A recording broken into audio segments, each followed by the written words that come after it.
예수님, 네, 오늘 사순제 1주간 수요일 복음 묵상 함께 하도록 하시겠습니다. 성부와 성자와 성령의 이름으로 아멘. 네, 복음 말씀 함께 읽어보도록 하시겠습니다. 루카가 전한 거룩한 복음입니다. 그때 군중이 점점 더 모여들자 예수님께서 말씀하기 시작하셨다. 이 세대는 악한 세대다. 이 세대가 표징을 요구하지만 요나 예언자의 표징밖에는 어떠한 표징도 받지 못할 것이다. 요나가 니느웨 사람들에게 표징이 된 것처럼 사람의 아들도 이 세대 사람들에게 그러할 것이다. 심판 때에 남방 여왕이 이 세대 사람들과 함께 되살아나 이 세대 사람들을 단죄할 것이다. 그 여왕이 솔로몬의 지혜를 들으려고 땅끝에서 왔기 때문이다. 그러나 보라, 솔로몬보다 더 큰 이가 여기에 있다.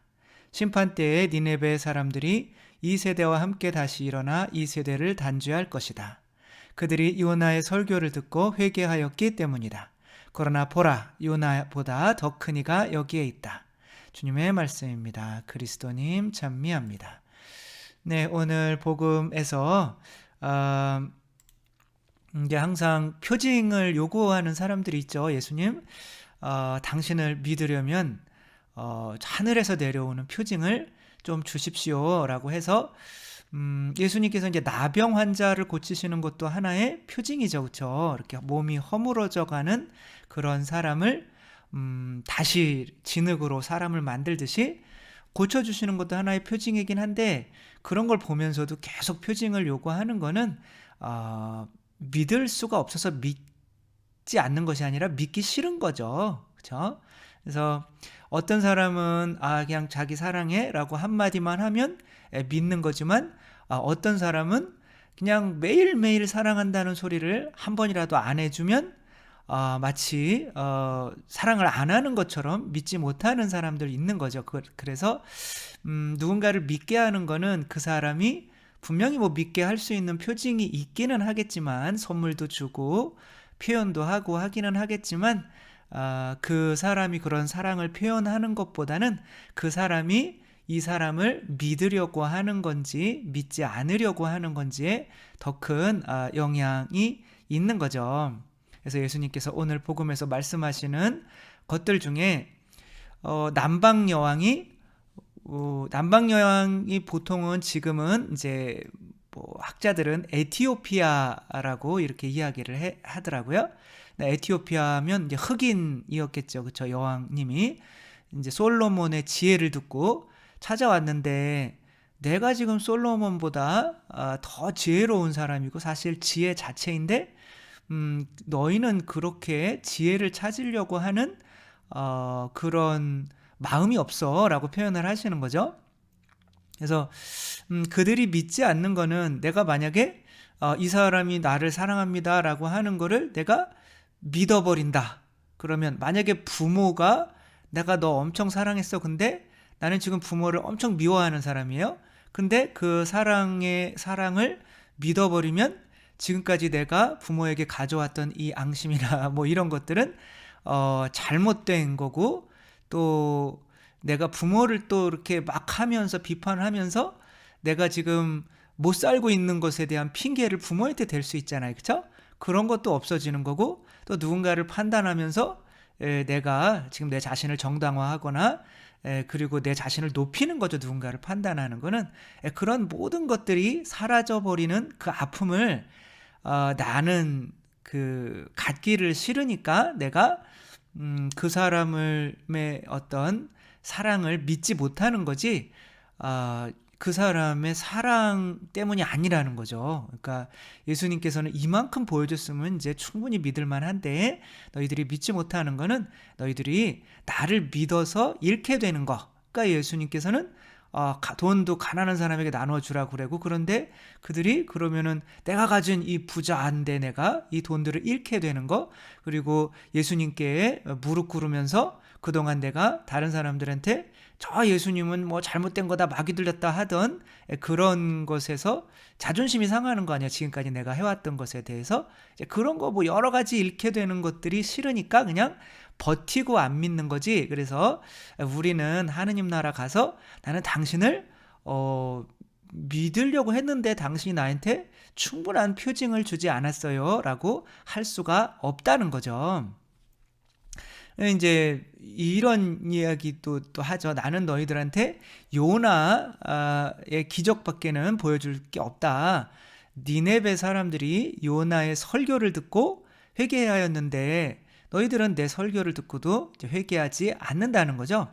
이제 요나가 이제 누구를 상징하는 거예요? 예수님을 상징하는 거죠. 요나가 물고기 뱃속에서, 니네베는 적국이거든요. 그러니까 북한 평양에 가서 복음을 전하라는 거예요. 그러니까 가면 나 죽을 텐데 그래서 도망가다가 물고기한테 잡혀 먹죠. 근데 물고기 뱃속에서 3일 동안 있다가 물고기가 이제 니네베로 토해낸 거예요. 근데 니네베는 이 바닷가에 있는 것이 아니라 훨씬 안쪽에 있는데 이제 뭐 그게 뭐 어떻게 되는지 잘 모르겠어요. 뭐 지형이 변한 건지 뭐 그거까지는 뭐 알 필요 없을 것 같고, 아무튼 그러니까 이제 이 니느웨에 토해졌으니까 어쩔 수 없이 싫은데 너희들 회개하지 않으면 한 달 이내로 망할 거야 이렇게 하고 했는데 그 사람들이 그래? 그리고 다 뭐 자루옷 입고 막 뭐 재 뒤집어 쓰고 우리 수요일 날 했죠, 그쵸? 뭐 그런 것처럼 회개를 제2수요일 날 막 한단 말이에요. 그러니까 하느님이 이렇게 쟤네들 회개했네. 그러니까 이제 망하지 않게 해줬단 말이에요. 자꾸 이 물고기 치아에 눈이 가네요. 얘 치아가 있는 건가요? 커튼인가요? 잘 모르겠네. 아무튼 이게 이제 그렇게 회개를 한 거죠. 그러니까 결국에는 예수님께서 이 무슨 말씀을 하시는 거냐면 너희는 회개를 하지 않고 복음을 믿으려고 하기 때문에 못 믿는 거야 라고 말씀을 하시는 거죠.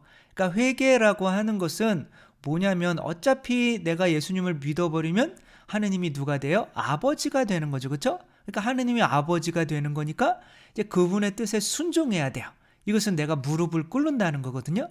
우리가 나를 믿고 살아야 되는데 하느님을 믿어야 되니까 어린이처럼 이제 부모가 학교 가라 그러면 학교 가고 일어나라 그러면 일어나고 이런 걸 해야 된단 말이에요.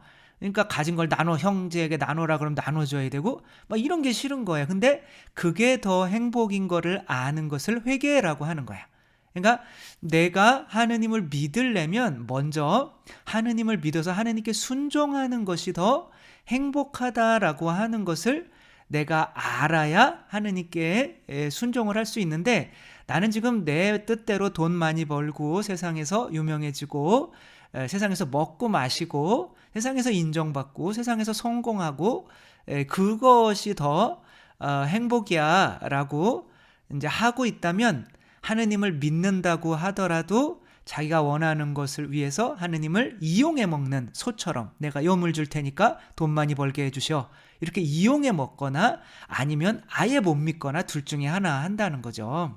그리고 믿으면은 내가 뭐 주일날도 나가야 되고 내가 가지고 있는 것들을 다 포기해야 되는 거니까. 근데 그래서 회개라고 하는 것은 내가 그분에게 무릎 꿇고 그분에게 순종하는, 어린이처럼 순종하는 것이 더 행복하다는 것을 믿는 것이 회개인 거예요. 그래서 도시에 사는 것보다 광야에 사는 것이 더 행복하다라고 하는 것이 회개인 거예요. 그러니까 사순절 때 해야 되는 거는 일단은 왜 도시가 더 행복하지 않고 우리의 꿈을 쫓는 것이 더 행복하지 않고 우리의 모든 것을 버리고 그냥 하느님 아버지께만 순종하는 삶, 그게 광야잖아요. 그렇죠? 그게 왜 행복한 건지를 이 40일 동안은 더 깊이 깨달아야 하는 거죠. 누구시겠어요? 또 이분이 이영숙 베드로 수녀님은 아니지만 그냥 사진만 이렇게 되는 건데, 이분이 또 이제 어떤 한 예가 있는데 62살이신데 교육감 출신이세요. 그러니까 62살이시면 아마 은퇴를 하셨겠죠. 그러니까 이분이 이제 수녀님이 이분이 이제 8째 중에 둘째인데, 근데 거의 교육감하고 했으니까 이 형제들 중에서는 대빵이신 거예요. 그러니까 이분의 말을 다 들어야 되는 거죠. 근데 이분의 말을 안 들었던 셋째 아들, 제가 셋째 아들인데 셋째 아들은 확실히 말을 안 들어요. 그러니까 셋째 아들은 천주교로 개종을 한 거죠. 아마 자매님 때문에 그랬겠죠. 그러니까 8남매 중에 이제 셋째 아들만 개종을 했으니까 형한테 미움을 받죠. 그러니까 형이 이제 너는 너무나 믿고 우리 가족한테 절대 뭐 선교하고 그러지 마라. 그리고 수녀님이 근데 그 베드로 형제님이 이분이 이제 호스피스 병동이니까 돌아가시기 직전이니까 아, 우리 형님 좀 와서 기도 좀 해주세요. 그러니까 수녀님이 들어가면 형제님은 안녕하세요. 전 유교입니다. 이렇게 이렇게 그냥 인사하는 거. 인사 자체가 나한테 말 걸지 말라 이런 거죠. 그러니까 수녀님은 네, 유교도 좋죠. 뭐 이렇게 하고 이제 하는 거예요. 그러면서 이제 어느 날은 거기 맞아. 이렇게 뭐 그리스도교 뭐 이 인간들은 뭐 조상님한테 제사도 안 지내고 지 부모, 지 애비 어미도 몰라보는 쌍놈들이 아주 뭐 그러면서 이렇게 말을 하는 거니까 수녀님이 아, 그래, 천주교는 그래도 제사는 지내요.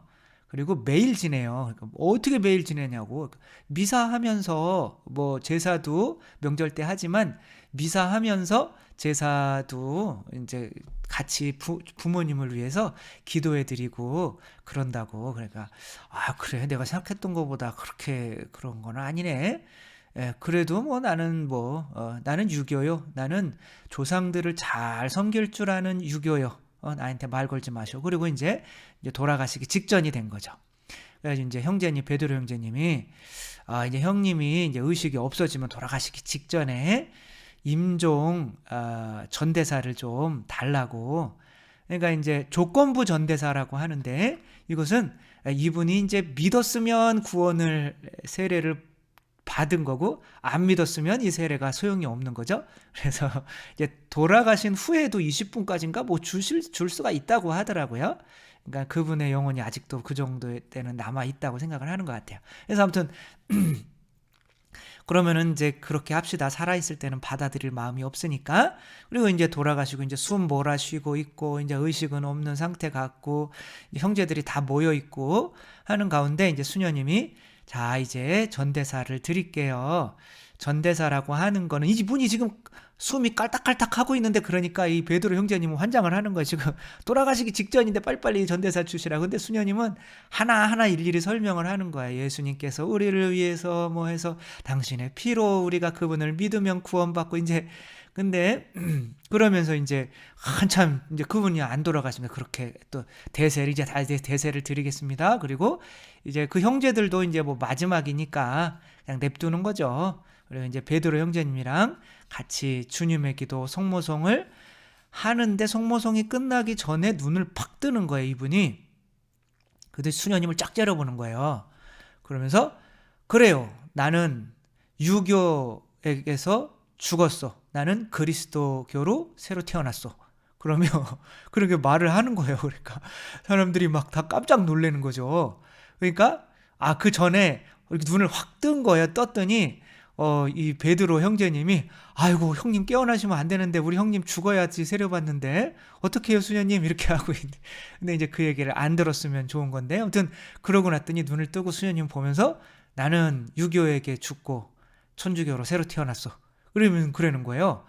그러니까 뭐지? 그러니까 깨어났어요. 그래가지고 12년을 더 살았대요. 그러면서 이제 내가 어차피 천주교 믿었으니까 그러면은 너희 형제들도 다 천주교 믿고 성당 주일마다 성당 다녀라. 내가 다닐 거니까. 그리고 내가 세례받고 수녀님한테 내가 세례받고 교리받고 정식적으로 세례받게 해주세요. 라고 하고 세례를 받았다는 거예요.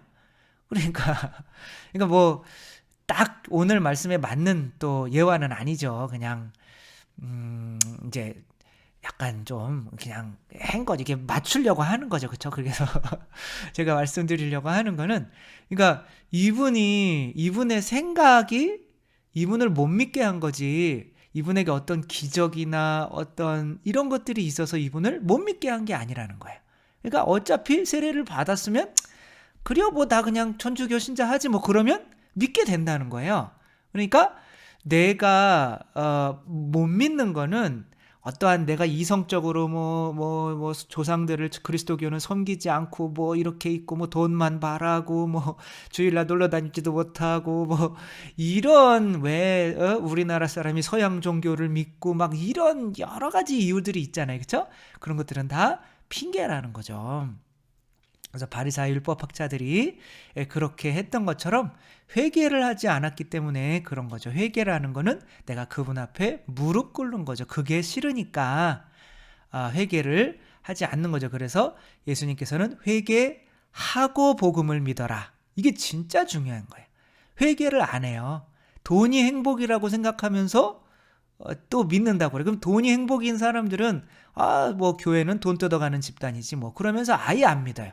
혹은 그냥 바리사 율법 학자들처럼 성당 와서 하느님을 돈 많이 벌게 해주는 분으로 그냥 전락시켜버려요. 그쵸? 나 돈 많이 벌게 해주세요. 우리 집 잘 살게 해주세요. 하느님은 그거 하는 인간이잖아요. 뭐 이런 거예요. 그러니까 그거를 우상숭배라고 하는 거거든요. 우리가 하느님을 섬기면 애들이 부모님이 돈 안 주면 부모님한테 감사 안 하나요? 그쵸? 그러니까 아이들은 알고 어른들은 모르는 게 하나가 있어요. 그래서 어린이처럼 되어라 라고 제가 지금 책을 이제 그거 지금 구상 중이고 있는데 핵심은 이건 거예요. 핵심을 말씀드리면 안 되는데 책 안 사시면 어떡하지? 근데 핵심은 아이들은 알아요. 아이들은 내가 뭐 돈이 있건 없건, 그러니까 저도 어렸을 때 가난하게 살고 힘들게 살고 지금 보면 굉장히 그렇게 살았던 거예요. 전기도 안 들어오는 곳에서 뭐 아무튼 굉장히 가난하게 살았는데 그때는 가난한 거를 몰랐어요. 근데 어떤 분이 그렇게 말씀을 하시더라고요. 그거는 부모님이 있으셔서 그랬어 라고 하는 거예요. 부모님이 계셔주시는 것 자체가 나에게 오는 어떠한 그런 좋고 나쁜 것들이 뭐 많고 적음 뭐 그런 거 성공하고 뭐 이런 거 다 필요 없는 거니까 어린이들은 부모님만 있으면 행복하다는 걸 알아요. 근데 성인이 되면 더 이상 부모님이 있다고 행복하진 않아요. 근데 이제 하느님을 부모님으로 이제 받아들여야 되는데 이제 어른이 됐으니까 내가 너무 교만해져 있으니까 부모님만으로 그래서 부모님들이 어렸을 때 이 아이들이 너는 우리 부모만 있으면 너는 행복한 거야 라는 거를 철저히 느끼게 해줘야 돼요. 그래야 나중에 사춘기가 지나도 부모가 자식한테 아무 힘을 쓸 수가 없는 그런 수준이 되어도 자녀들이 그때 부모님만 있었을 때 이렇게 행복했는데 지금은 돈도 있고 명예도 있고 어느 정도 다 있는데 왜 나는 마음이 공허하고 불행하다고 느끼는 거지? 라고 할 때 내가 내 자신을 무릎 꿇고 내 자신을 순종하게 만들어줄 수 있는 그때 그 부모님이 지금 안 계시는구나 라는 거를 알게 되는 거예요. 근데 어렸을 때 그렇게 부모님들이 맨날 싸우고 이혼하고 막 아이들이 부모님 때문에 불행하면은 어차피 부모 있어도 불행한데 뭐 그러면서 하느님을 아버지라고 부르라고 하잖아요. 그쵸? 그러니까 그런 거를 더 믿지 못하게 되는 거죠.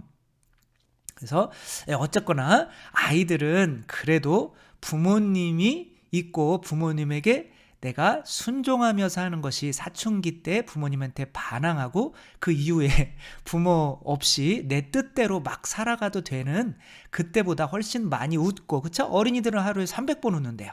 어른들은 하루에 3번 웃기도 힘든 거죠. 그쵸? 거기에 3번 웃는 중에 이 강론 때 한 번이라도 이렇게 됐으면 좋겠다라는 생각이 드는데 뭐 그렇다고 뭐 억지로 웃기려고 뭐 그러지는 않아요. 제가 뭐 그렇게 웃기지는 않는데 그래도 한번 웃어주면 감사한 거죠. 그래서 웃으면 좋잖아요, 그렇죠? 근데 또 그러니까 아무튼 뭔 얘기하는 거예요. 그래가지고 그래서 어렸을 때 이 아이가 지금 가진 게 뭐가 있어요? 부모밖에 없잖아요. 그쵸? 근데 그 부모가 사실은 돈도 주고 집도 주고 보호해주고 모든 거잖아요. 그쵸? 그러니까 어린이처럼 되어라 라고 하잖아요. 근데 어린이처럼 우리 보고 어른인데 어린이처럼 되라고 하는 거는 부모님만 있으면 그게 행복이다 라고 그렇게 마음을 바꿔잡으라는 거예요. 그래서 돈이 행복이고 명예가 행복이고 쾌락이 행복이고 그런 게 행복이 아니라 부모님께 내 자신을 무릎 꿇을 수 있고 부모님께 그냥 순종하기만 하면 나를 고통스럽게 만드는 거는 내 자신이었다는 거, 그것을 아는 것이 회개인 거죠.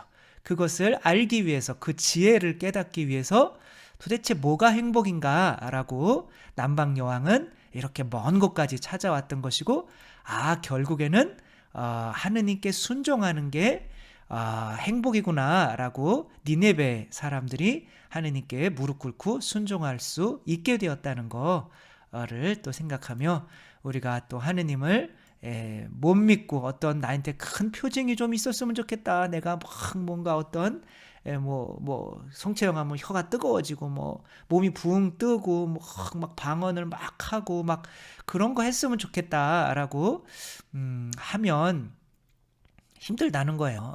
그렇게 그런 게 아니라 이제 하느님만 있으면 행복하다라는 이 회개를 했다면 누구나 다 하느님께서 이끌어 주실 수 있는 모든 것들은 하느님께서 다 마련해 놓으셨다는 거, 그런 거를 또 한번 깨달으며 또 결론이 잘 안 나네요. 아무튼 회개하고 복음을 믿어야 된다는 거, 그 회개라고 하는 거는 어린이처럼 된다는 거. 다시 어린이로 회개하는 거죠. 회개, 어린이로. 그러니까 어린이들은 하느님께 순종하는 것이 내 뜻대로 사는 것보다 훨씬 행복하다는 것을 안다는 거. 그래서 그것을 어린이한테 배우면 어린이처럼 이렇게 부모를 찾으려고 한다면 하느님께서는 어린이가 그렇게 부모를 찾으려고 하는데 부모가 나 몰라 그러고 숨진 않잖아요. 그렇죠? 그런 것처럼 당신의 모습을 드러내 보여주시고 당신에 대한 확신을 주신다는 거 또 생각하며 우리 어린이처럼 회개한, 그래서 하느님을 믿을 수 있는 우리가 되었으면 좋겠습니다. 주님께서 여러분과 함께 전능하신 천주 성부와 성자와 성령께서는 여기 모인 모든 이에게 축복을 내리시어 길이 머물게 하소서. 주님과 함께 가서 복음을 전합시다. 하느님 감사합니다. 성부와 성자와 성령의 이름으로 아멘. 네, 감사합니다. 사랑합니다.